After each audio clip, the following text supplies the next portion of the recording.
when Hillary Clinton and President Barack Obama warned last year that Donald Trump was unfit to control the U.S. nuclear arsenal. It wasn't partisan campaign trail hyperbole, but rather a point of nearly global consensus. Nuclear deterrence experts said that his presidency would slightly but meaningfully, and thus unacceptably, increase the risk of a miscue, and even Trump's supporters seemed to understand as much. The psychotic but influential pro-Trump treatise The Flight 93 Election began with a stark admission. 2016 is the Flight 93 election, wrote Michael Anton, who has gone on to serve in a senior national security role in the Trump administration. Charge the cockpit or you die. You may die anyway. You are the leader of your party may make it into the cockpit and not know how to fly or land the plane. There are no guarantees. Trump may destroy the world, in other words, but that's better than another few years of liberal rule. Nobody needs to love liberalism to grasp, a year later, that this cost-benefit analysis was demented and that the country made an error in embracing the logic, wittingly or otherwise.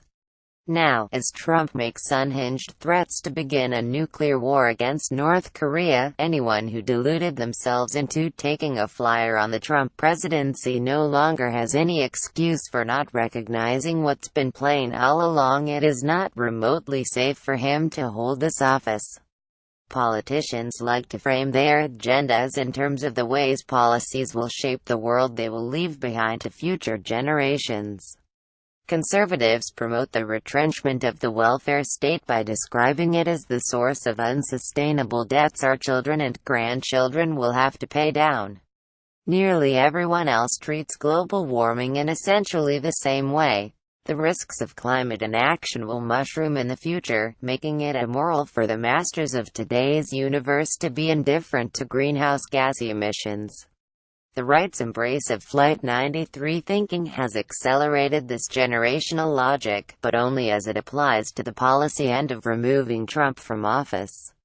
It was overwhelmingly old people who handed Trump the power to end all life on the planet, against the overwhelming wishes of people who will inherit it from them.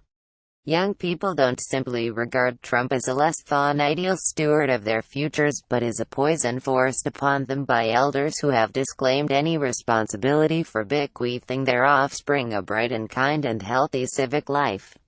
In exchange for this darkened future, Trump's enablers were promised everything from lower taxes financed by cutting healthcare for younger people to culture war to a non-specific assault on the political establishment. In a best-case scenario, Trump supporters will pocket few of these spoils.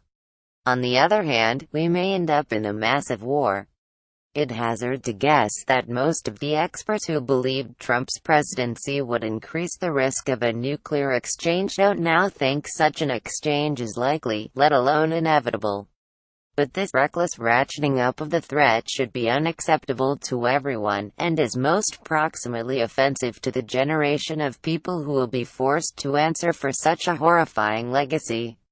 A willing Congress could remove Trump, and swiftly if majorities were so determined.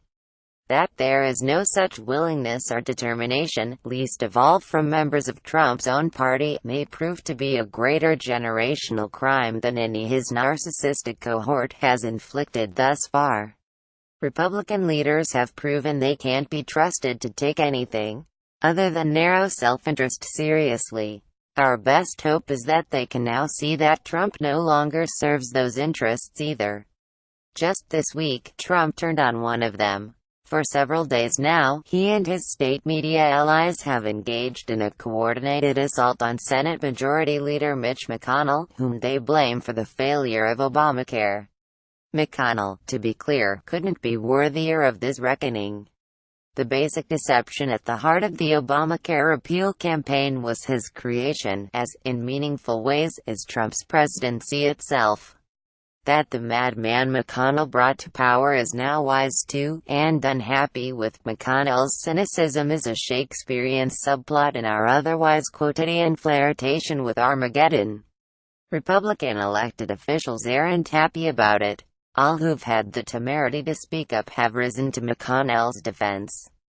but Trump's disloyalty to his protectors in Congress isn't specific to McConnell. In a statement accompanying his signing of a bill weakening his discretion over Russian sanctions, Trump scolded the entire Republican Party for handing him seriously flawed legislation. Days later, when asked about new sanctions Russian President Vladimir Putin had imposed on the United States through the expulsion of scores of U.S. diplomats, Trump literally thanked him. He's broken faith not just with his own party, but with the people sworn to serve our interests abroad, at real personal risk. It is White House policy that the sanctions we impose on an adversarial government betray America, but the sanctions that country imposes on America are a blessing in disguise. Trump's core supporters can't see this disloyalty for what it is because conservative agitprop media will reframe any developments like these as evidence of disloyalty to Trump, or, where they can't spin inconvenient facts away, they simply won't report them at all. But the people who have the power to end Trump's presidency to protect the public from someone who has no business holding high office can see it because they are now the victims of it too. It has been widely noted that conservatives lack the empathy to consider the consequences of their decisions until those consequences hit home.